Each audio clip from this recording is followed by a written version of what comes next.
Hi everybody, it's Shannon and I'm back, and today I thought I'd tell you about getting a port put in for chemo. So if you're a colon cancer patient, especially if you're going to be on 5FU, you have to have a port put in.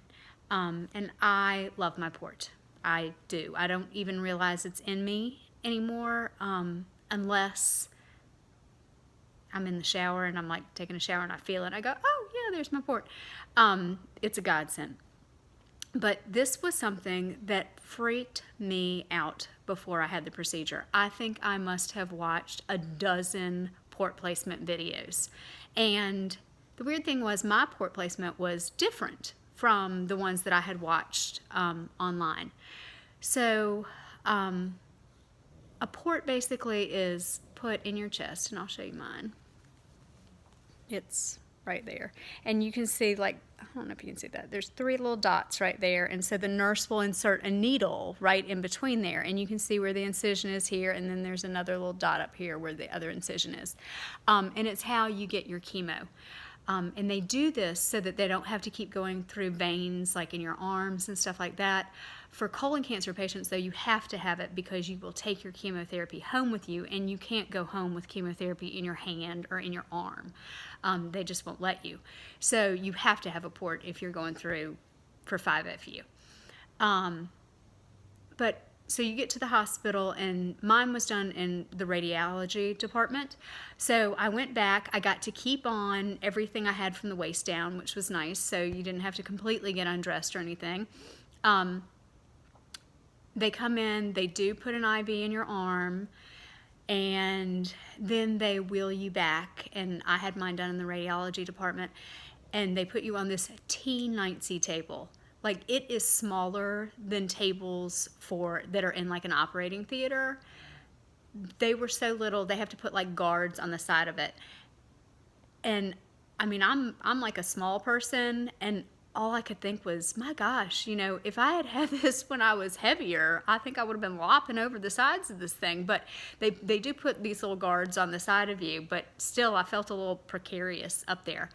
And I was back in this department before the surgeon came in for a good 20 minutes, and I was awake.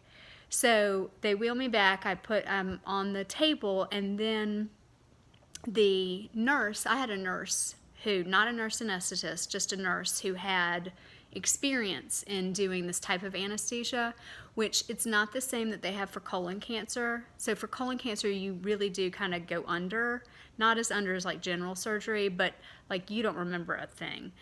And I'm not sure what they use in that little cocktail, but for port placement, you have it's fentanyl and something else. So it's a different type of anesthesia, which I guess does not require you to have like a nurse anesthetist or an anesthesiologist administer it.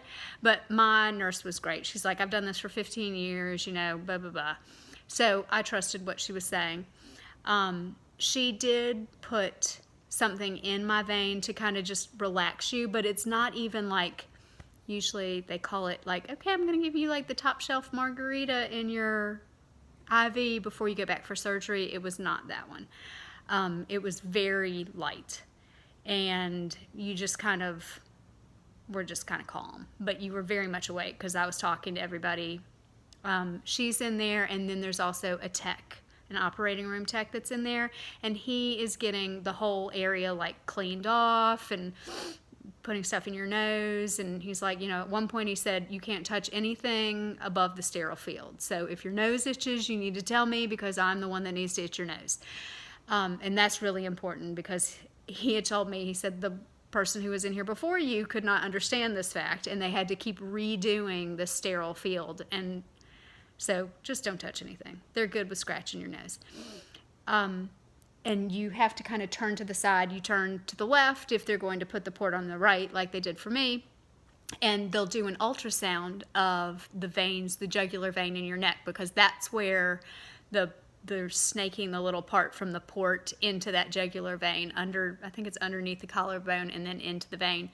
So they want to make sure, they call them juicy veins, that you have juicy veins. And you can see, at least I could see, my veins up on the screen, and they'll take a picture of it, like a still of it, but then they have that still there. So we chit-chatted and everything for a good 15-20 minutes before the surgeon walked in. And then once he walked in, the nurse like dosed me up with what kind of took me out. And I only remember just a little bit of it. Some people say that they're kind of awake during it, but it doesn't hurt. I mean, they're giving you fentanyl. You're not going to be in pain during it. So I was kind of wheeled back after that. I woke up. I had a dressing over mine, and I couldn't take the dressing off. I think it was for 5 days, maybe. And I really tried to go by what they said, because lots of people said they had really bad scars and all that kind of stuff. So whatever they said to do, I did. And I only have like one line on mine. So I think it's going to be okay and not make a really big scar. And you go home, and I personally did not have pain with my port. I think I took one pain pill because I didn't want to be reactive to the pain. I wanted to be proactive with the pain, which I think is really important. I think some people end up chasing their pain, and you know what that is if you've ever done it. Like, you thought it was going to be okay, and then all of a sudden the pain hits, and then you just can't seem to get over the pain. So that's what I call chasing the pain, and that's bad. So I did take one. I think it was, they send you home with like Percocet or oxycodone or whatever. So I took one of those, and of course that makes you take a nap. And so I took a nap and woke up, and then I didn't have to take anything after that. I was fine. Some people do have pain, so I would highly suggest taking something before you get to that point, because some people do complain of a lot of pain.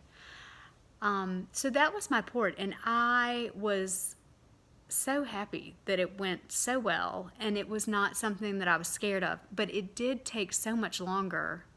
I mean, to be in the kind of operating room for 20 minutes, like awake, I can see how that would wig some people out, even with what they gave you.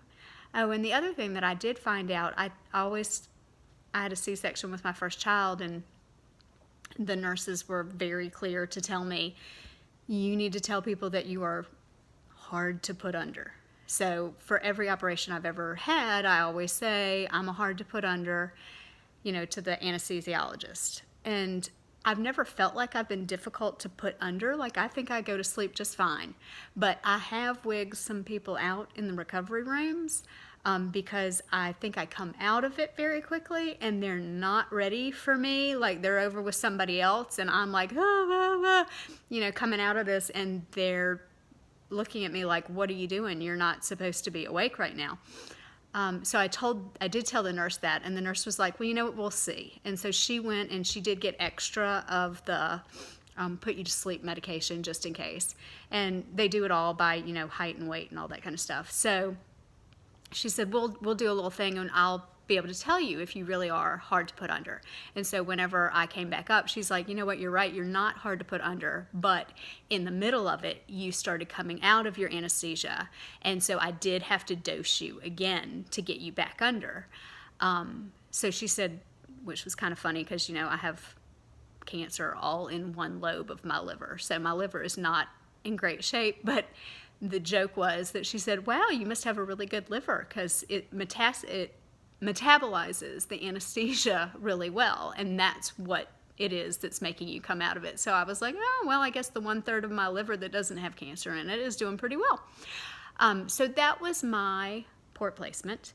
And if you're going in for your port placement, truly, it's nothing to worry about. It's a piece of cake. Make sure you take your medicine afterwards, and you'll be good to go. So I'm going to sign off now. Stay strong. Be positive. I'll check you later.